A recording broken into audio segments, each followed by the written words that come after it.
Okay, today we're going to talk about how to secure funding for your real estate deals. Now, if you don't know who I am, my name is Khleif, and I'm blessed to host the largest commercial real estate podcast really in the world right now with over 20 million downloads. And I own thousands and thousands of apartment units. I love what I do. Work is play for me. And so let's talk about how to secure funding, okay? It's a very important topic. Okay, so the first thing you got to decide is how much money do you need? And we call it capital in the business. How much capital do you need, right? So you've got to decide, and how do you decide that? You have to look at quite a few different things, which we're going to talk about here in a second.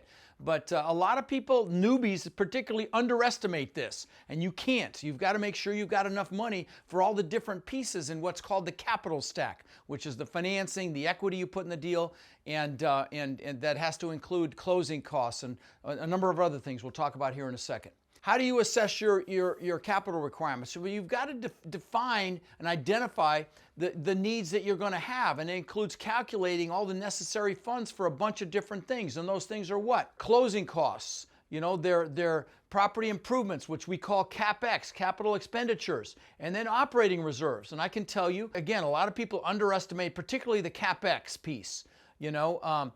And I'm sorry, down payment. I forgot about down payment. That's usually the biggest piece. Okay, so down payment, then closing costs, then CapEx, and then operating reserves.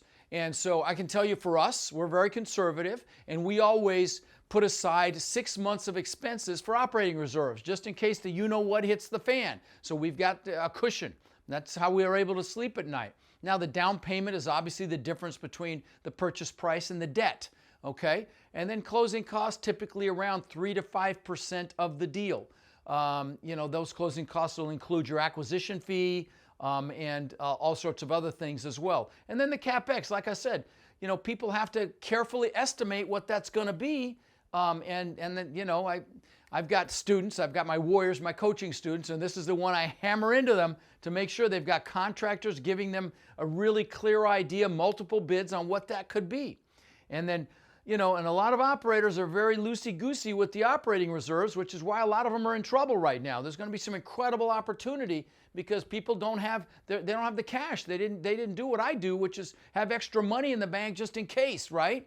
And by the way, if you're interested in learning this business, get your butt to my boot camp. I've got a virtual boot camp coming up in April. It's 2 days of training. I don't sell anything there, and you come for $97. Now, if the price has gone up, just DM me. I'll get your code to come for that $97. But the point is, learn right now because it's coming. We've got a screaming deal right now. We've already got one in San Antonio that's under contract, and more is coming because of this current economic environment. So don't wait. If you're interested in this business at all, learn it. I don't care if you learn from me, but learn it as fast as you can because it's coming. All right, so anyway, back to capital. By the way, you can click on the link below to get information about my boot camp. So what financing is available? I will tell you the debt markets are very weird right now. So you want a great broker that's helping you with this. And, we've got one that helps my warriors, my coaching students. And he kicks butt. And that's what you want to use as a broker because they will help you define or decide where the best place is to take your loan needs. Okay, is it going to be a bank? Or is it, is it going to be private equity? Is it going to be agency financing, conforming loans, Fannie Mae, Freddie Mac? And then of course you're going to syndicate very often. Or is it going to be a syndication versus a joint venture? Okay, these are all the kinds of questions you need to answer for yourself. And of course, this is the kind of stuff I teach at my boot camp. Another plug for my boot camp. You should come. But, you've got to decide, figure out what's available. And if you go directly to a lender, they're not going to have as many options as if you go to a broker. A broker can help you define between these different sources, maybe even credit unions, banks and credit unions, okay? So that's another option. But you're going to need that kind of help. Nobody knows every aspect of this business, by the way. That's why this is a team sport. So, and part of your team is external. It's loan brokers, it's property management companies, it's regular real estate brokers. The next piece, you got to create a business plan. An apartment community is a business. And just like if you're going to start any business, you create a business plan. You can go online and find business plans, but the apartment business plans are a little unique. Now, if you want to see a great one, go to creecapital.com. We've got a deal right now in San Antonio we're raising money for, and you should watch that webinar on that, because that's what we're basically doing, is presenting a business plan. It's a great learning opportunity for you. So if you want to check that out, again, it's creecapital.com, and you can see how we present a business plan on an asset, what we look for in a market, what we look for in a sub-market, what we look for, as far as job growth, population growth, income growth, all of these things, the disparity between the unit price we're paying for the apartments and what median home price sales are going for. Because if they're close together, people will buy instead of rent. So we look for that. We want to make sure that the median income is 3 times what our rental amount is, because that's what we require to rent, our highest rental amount. So this is all what lays out in a business plan, and what's the value add potential for an asset. Like this particular asset in San Antonio, just as an example, raising almost $4 million to fix the exteriors, to fix the interior, make the interiors look beautiful, and get put new parking lot in, and all kinds of other things. And so, these are all the kinds of things you've got to assess when you're creating your business plan. You're going to have rent comps in there, what other properties are renting for, and just on and on. Again, I highly recommend, if you can take the time to watch that webinar on the San Antonio deal we're doing, it's really going to help you as it relates to a business plan. Okay, now you should always be networking. This business is not what you know, it's who you know, okay? So network, network, network. My team right now is at the National Multifamily Housing Conference in San Antonio. There's 5,000 operators there, and brokers and property managers and lenders. I've got FOMO, major FOMO, that I'm not there. I can tell you that right now.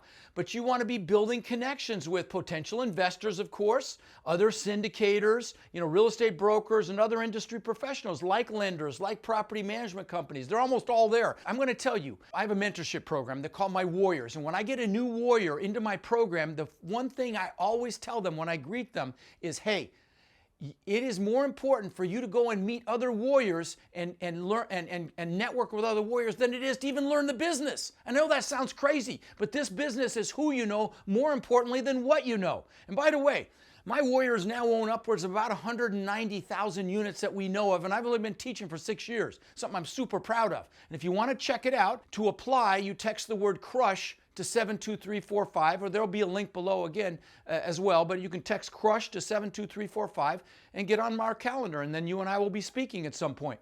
But anyway, the bottom line is deals are coming. So get up to speed, please God. If you're interested in this business, get up to speed as soon as you can. You don't want to miss this opportunity. So anyway, network like crazy. You always want to have integrity. That's our number one core value in all of my businesses. We do what's right even if it freaking hurts, okay? Transparency is also super critical. The more transparency you have, people trust you. They see, even if it's bad news, you give it to them immediately. Give it to them as fast as you can. But you're also realistic about property performance. You're realistic about the risks that are going out there. You outline them. And you're honest about your investment experience, okay? That transparency is how you build that trust. You maintain that trust. And this is a small world. The multifamily space is a small world. Find out almost immediately if someone's screwing somebody around. So just do what's right and be transparent.